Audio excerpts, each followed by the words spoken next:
The Arab women novelists are considered as a bright accomplishment of the Arab narrative scene because their bold novels strip the Arab social and religious taboos and provoke to remove their decorated cover, which is done by the collective patriarchal imagination.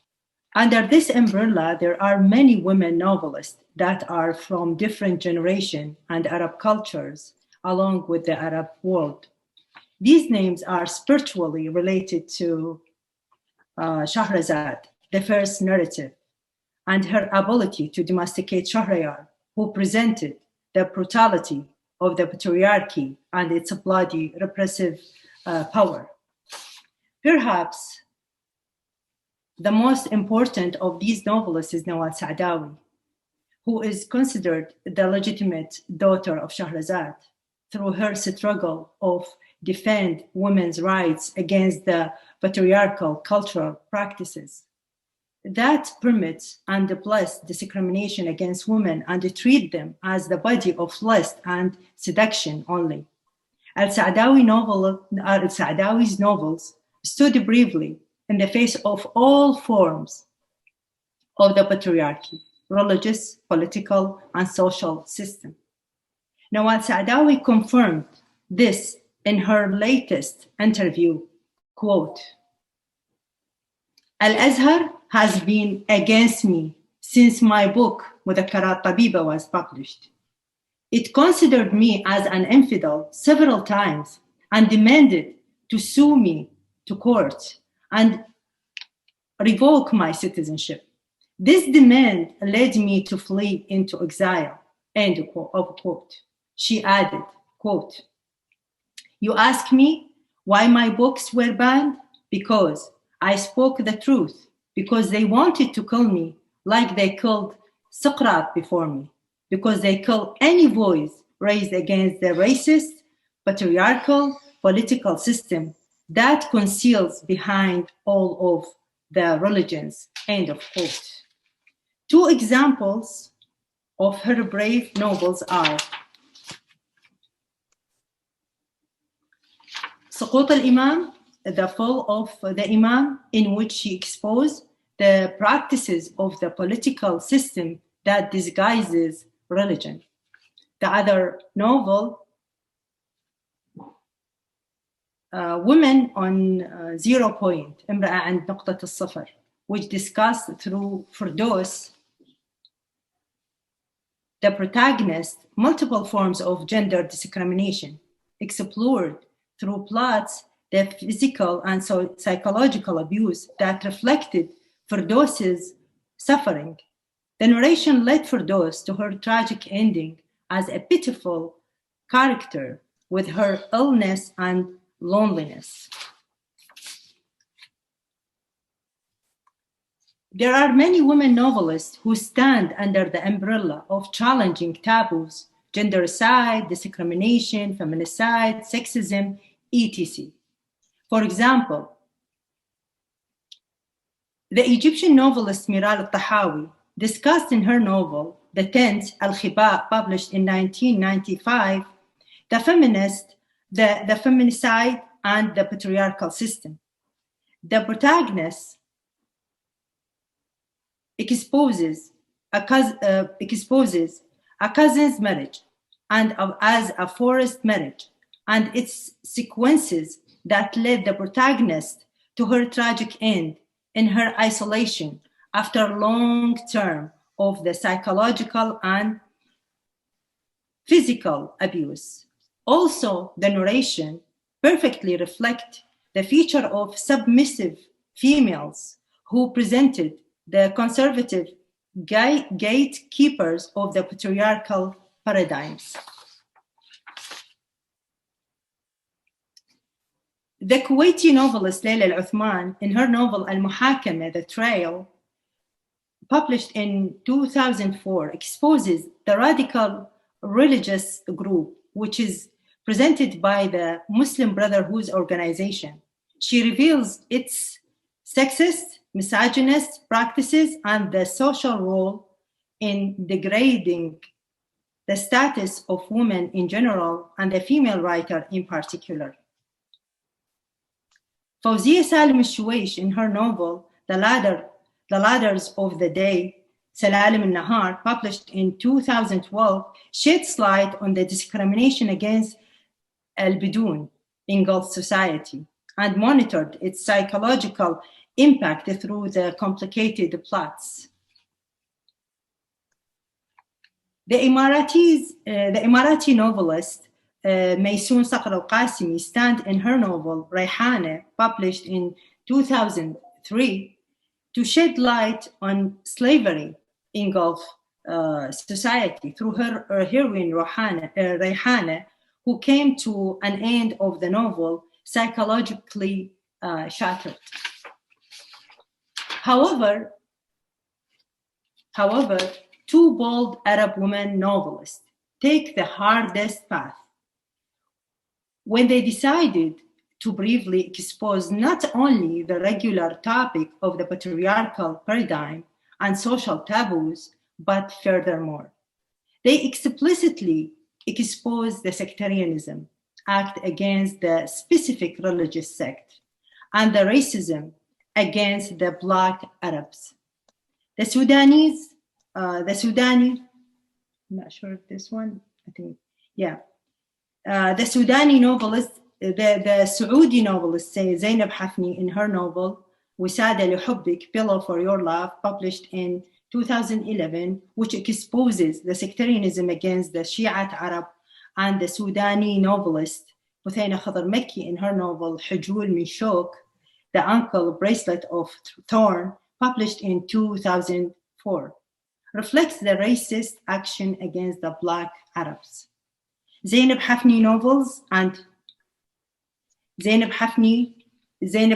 novels and stories have been considered a backbone of the Saudi narrative scene.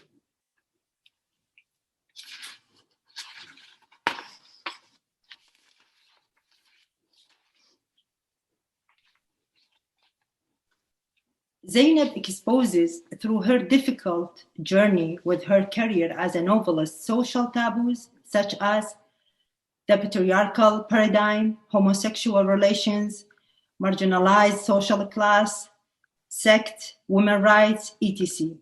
Her daring writings caused her book to be banned and excluded from the media. She was exiled. Zainab's bold writing caused her name to be associated publicly with Nawal Saadawi.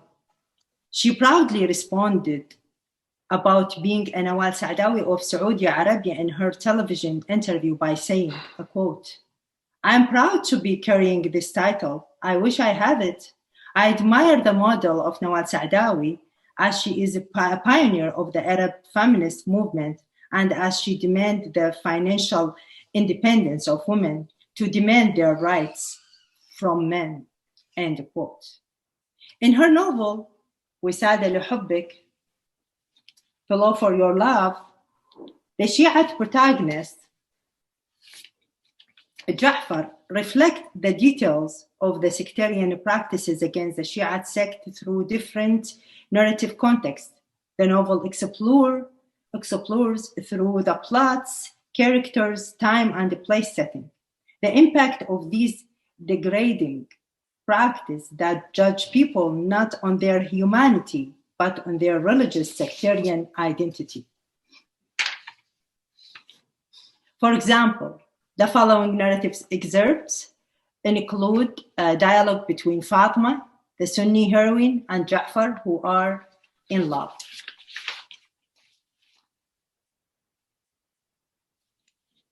She asked him to talk a little bit about his family. He smiled purely and said, "What do you want to know? From the moment that I met you, I've been keen to be an open book. I'm from an Al-Baqir family, Shiite Qatif families," and she cut him off with an alarmed tone. "What? You are Shiite? Why didn't you tell me this when we met yesterday?" He gulped at the insult. "Tell me the truth. Is this matter so important to you? Even if it is not, do you think that my Sunni family would easily welcome the idea of my marrying a Shia? Hefni 15. This dialogue reflects the depth of the psychological gap between the two protagonists, the two lovers, Fatima and Ja'far, after the sectarian affiliation of Ja'far was revealed. The external dialogue reflects two different tones from Fatima. The first tone showed she was equal to Ja'far, but soon after she knew Ja'far's belonged to the Shiite sect, Fatima tones turned furious and arrogant. This escalates and develops to reveal the nature of the social and psychological isolation that this sect suffered from. Another narrative scene illuminates Ja'far's awareness of another grieving memory of marginalization when he says, quote,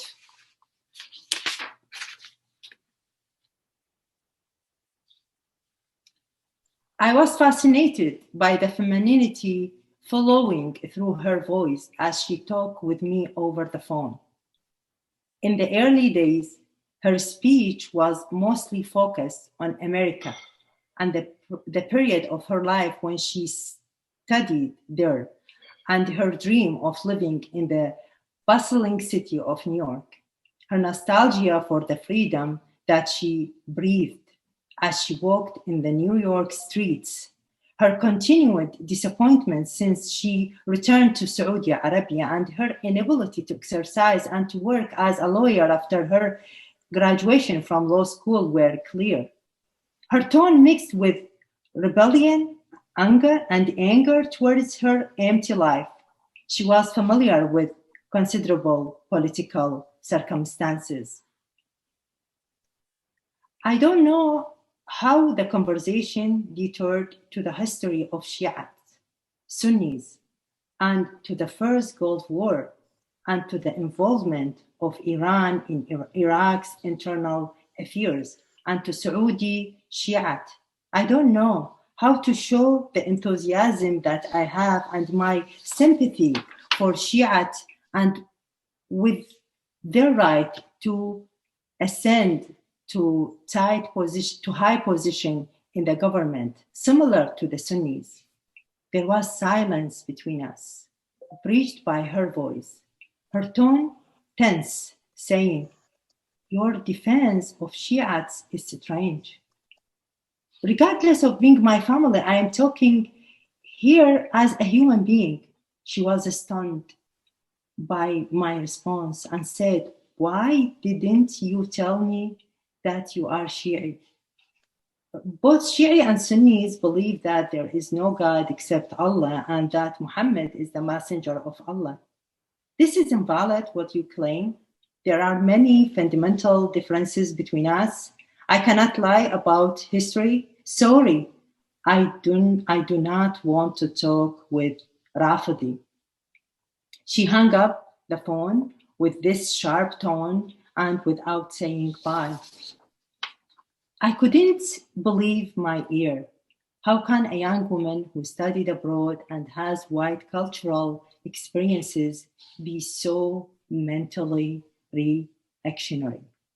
Indeed, Ja'far's monologue intensifies his confusion about this sectarian action of the new generation, which was represented by the other Sunni protagonists, with the prevailing low view of that sect. Obviously, this narrative scene exposes the intellectual double standard of the educated new generation through the protagonist character that Ja'far loved. He was obsessed, she was obsessed by human rights and the freedom of speech as a lawyer who graduated from the land of freedoms and human rights, New York. Ja'far understands their frustration and psychological breakdown due to her inability to achieve her dream as a social activist in Saudi Arabia. However, as soon as she knew that Ja'far belonged to the Shiite sect, she gave herself the authority to apply the stereotypical comment upon his sect.